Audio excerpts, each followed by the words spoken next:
Have you ever laid awake at night, replaying a conversation over and over, wondering what if? You saw 10 possible outcomes, you calculated the risks, you knew what you should have done, but still, you didn't act. Why? Because you overthought it. And guess what? That's not a weakness. It's a sign of intelligence, just misdirected. But what if I told you? Ancient philosophy can teach you how to stop it. Let's dive in. Overthinking is often misunderstood.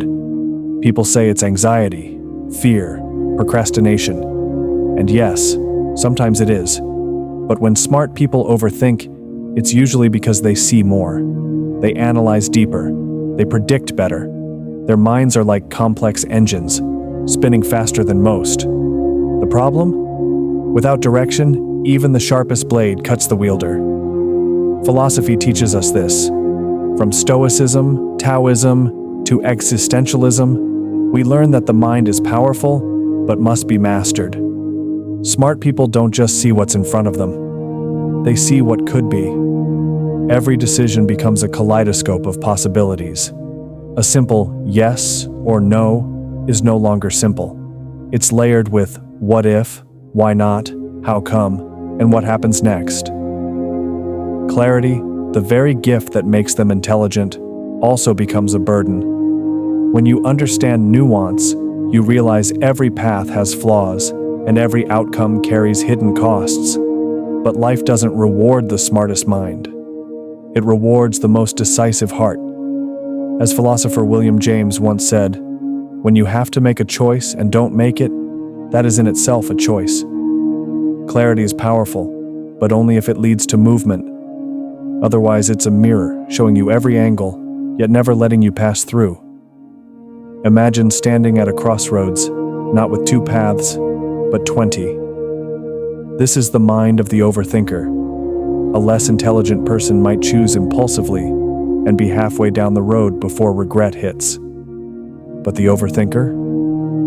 They stand, analyze, simulate, and in doing so, they freeze. Because smart minds don't just see roads, they forecast storms, they calculate time, they measure every turn. And in that process, they forget one thing. No road can be traveled in your head. Every option carries risk. But not choosing is the greatest risk of all. Action isn't the opposite of intelligence. It's the completion of it. Overthinking often disguises itself as preparation. But what if I told you it's just fear wearing a lab coat? Smart people crave control, not out of arrogance, but out of survival. They've seen chaos. They know unpredictability. So they build mental scaffolding to shield themselves from pain. They believe, if I just think hard enough, I can avoid mistakes. But life isn't a math problem. It's a river. The Stoics taught this well. Some things are up to us. Some things are not. Control is not freedom. Surrender is. Not blind surrender, but wise surrender. The kind that says, I'll prepare the best I can, then let go. Because the one who needs everything perfect will never move. But the one who accepts uncertainty becomes unstoppable. Here's the truth no one tells you. Your brain lies. That voice in your head. The one that questions your worth, your timing, your choices. It's not always your higher self. It's often a leftover pattern, a loop built by fear, rejection, trauma, or even childhood perfectionism. Smart people hear this voice loudly. Why? Because their minds are louder. But loud doesn't mean right. Philosophy teaches us to develop the observer mind, a part of you that doesn't identify with every thought, but instead watches them come and go, like clouds. Marcus Aurelius once wrote, "You have power over your mind, not outside events. Realize this, and you will find strength." The wise mind listens, not just to thought, but to values, truth, and stillness. The real you isn't the thinker. It's the watcher behind the thought. Let's be honest. You won't think your way out of overthinking. You can analyze your patterns forever and still be stuck. The cycle only breaks with action. But here's the good news. Action doesn't have to be dramatic. You don't need to change your life overnight. You just need to do the next right thing. In Zen Buddhism, there's a concept called just this. It means, don't worry about the whole staircase. Just take the next step. Make the call. Write the message. Apply for the job. Walk outside.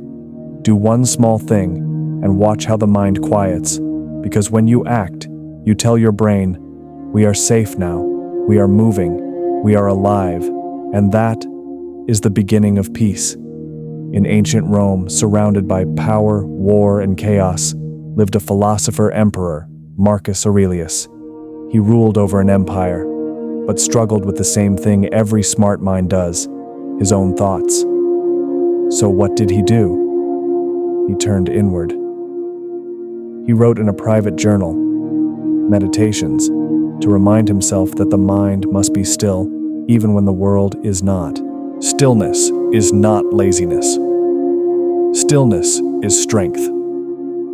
Stillness is the discipline to say, I will not react to everything. I will choose my response. The Stoics taught us that we don't control what happens, but we always control how we think about it. When you overthink, you lose that control. But when you sit with stillness, no scrolling, no distractions, clarity comes. Not as noise, but as a whisper. Be like the rock, Marcus wrote, that the waves keep crashing over. It stands unmoved, and the raging of the sea falls still around it. Be that rock.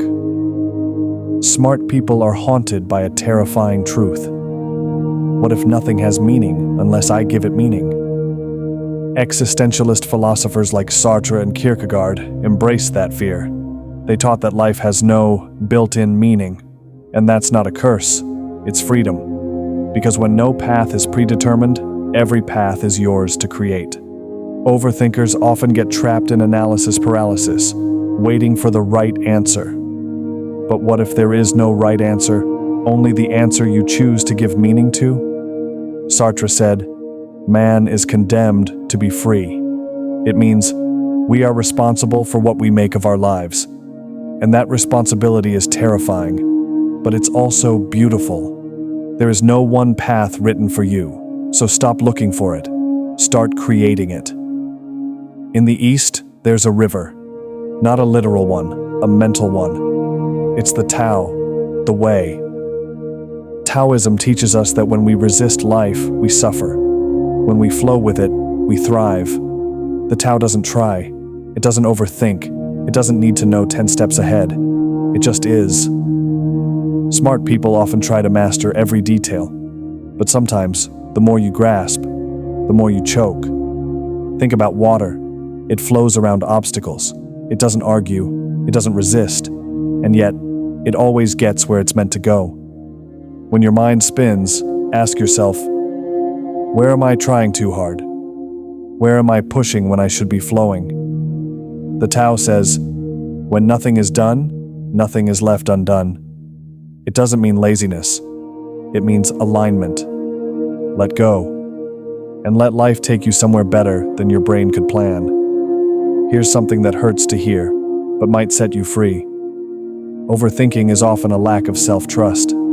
You don't trust that you'll handle the outcome. You don't trust that your gut is right. You don't trust that you are enough. So instead of choosing, you delay. You research more. You overanalyze. You spiral. And the cycle continues. But here's the truth. Confidence doesn't come from knowing everything. It comes from acting in the face of uncertainty and surviving. Every time you choose action over doubt, you rebuild trust with yourself. Every step, no matter how small, says, I've got this. I may not know everything, but I know enough. Self-trust isn't a gift. It's a habit. The most intelligent people often carry the heaviest mental loads, questioning everything, preparing for anything, thinking 5 layers deep. But sometimes, the wisest choice is the simplest one. Think of Confucius, who said, life is really simple. but we insist on making it complicated. We complicate because we fear looking foolish. We fear missing something. But here's the thing, complexity doesn't always mean intelligence. Sometimes it's just a disguise for fear. The wisest minds in history, they spoke in simple truths. Do not lie, take responsibility, breathe, be kind, let go. Simplicity isn't weakness. It's clarity, refined by courage. And often, the simplest path, the one your gut already knows, is the right one. If you overthink, it doesn't mean you're broken. It means you care. It means you see.